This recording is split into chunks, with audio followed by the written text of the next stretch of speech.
It's great to be here all the way from North Texas. There we go, in the home in New York of the great patriot Daniel Penny. I don't know about y'all, but I think we need a lot more Daniel Pennies in this country because we have far too many Jordan Neelys.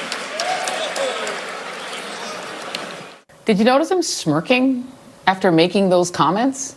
Everyone, meet freshman Texas Republican Congressman Brandon Gill. And when he's not fantasizing about random white people strangling unhoused black people in public, he's saying this about his co-workers across the aisle, Minnesota Representative Ilhan Omar. Say that she should be deported.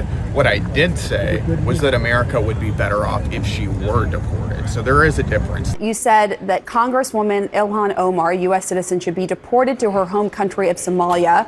Omar became a naturalized citizen at 17. She is an American citizen.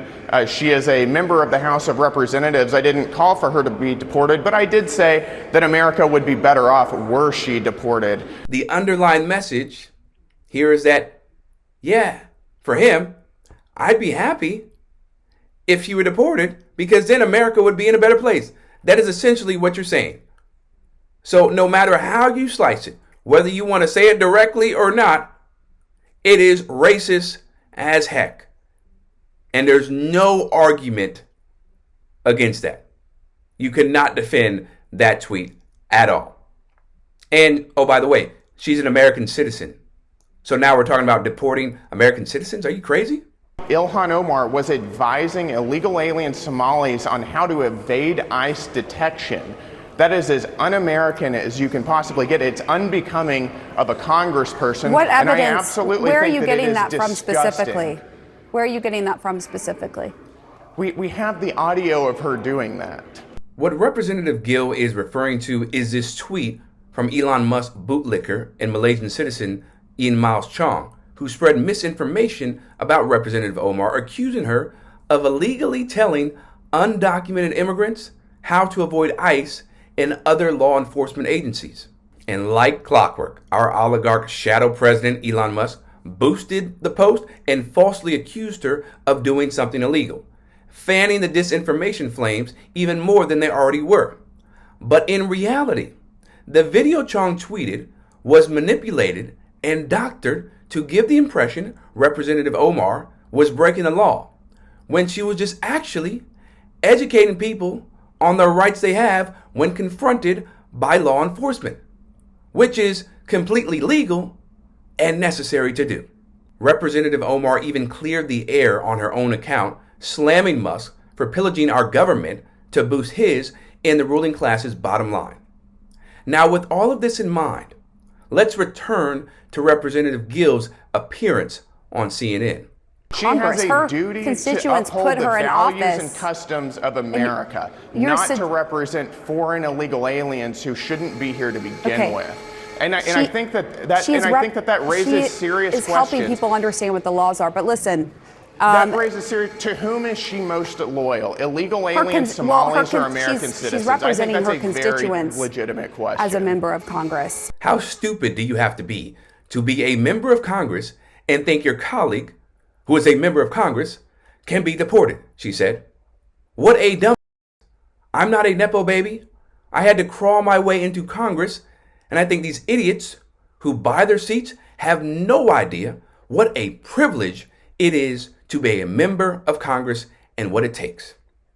Now, MAGA's hatred, people, of Omar is far from surprising because she's been a main target of Donald Trump's and his closest allies' smear campaigns since his first administration. And she looks down with contempt on the hard-working Americans, saying that ignorance is pervasive in many parts of this country.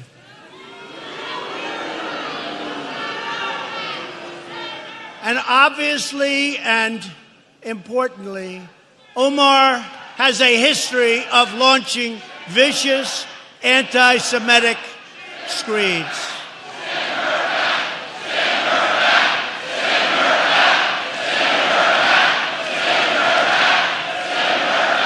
She wants to deposit thousands of jihadist sympathizers in Minnesota. You know that. You already have enough. I mean, how the hell do you have these Congress people elected? Ilhan Omar. She's a sick woman, and she's destroying your state. She's hurting our country, and we shouldn't be electing people like that. They want to turn the Middle East. Remember this. They want to take a look at the Midwest. They want the Midwest to be just like the Middle East. That's what their plan is. Let's turn the Midwest into the Middle East. We get in the elevator, and I see a Capitol Police officer running hurriedly to the elevator. I see fret all over his face, and he's reaching, and I'm like, what? I can't, the door's shutting. Like, I can't open it. Like, what's happening? I look to my left, and there she is. Ilhan Omar. Oops. And I said, well, she doesn't have a backpack. We should be fine.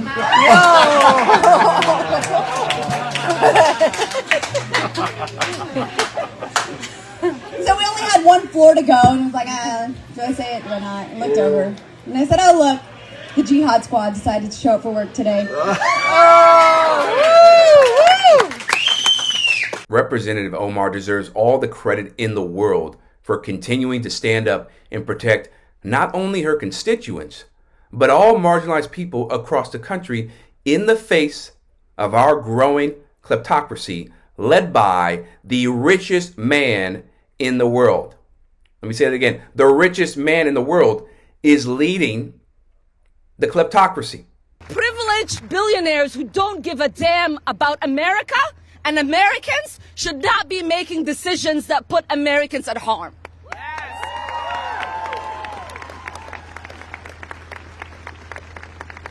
And a billionaire that hasn't been vetted, has not gone through confirmation, has not been elected by the American people, who we still do not understand what in the world he's doing, should not be telling American employees that they cannot access the building they work at. What kind of country is this man turning our country into? What kind of country are we becoming?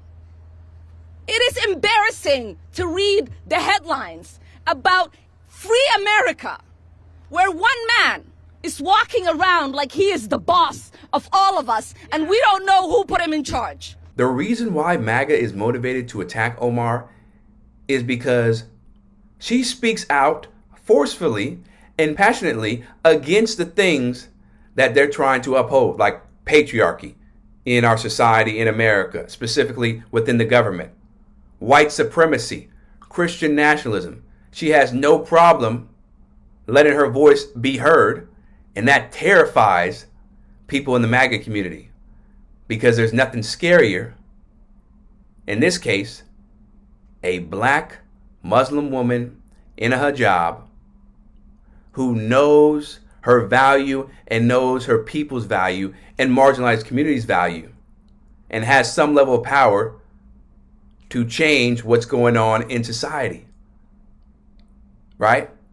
If she wasn't a threat to their mission, they wouldn't touch her. They wouldn't bother her.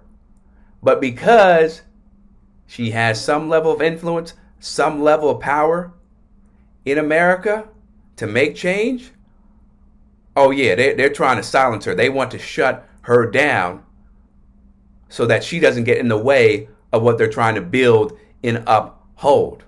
It ain't rocket science, man. It ain't rocket science. Rebel HQ, I'm Chris Williamson. We'll see you next time.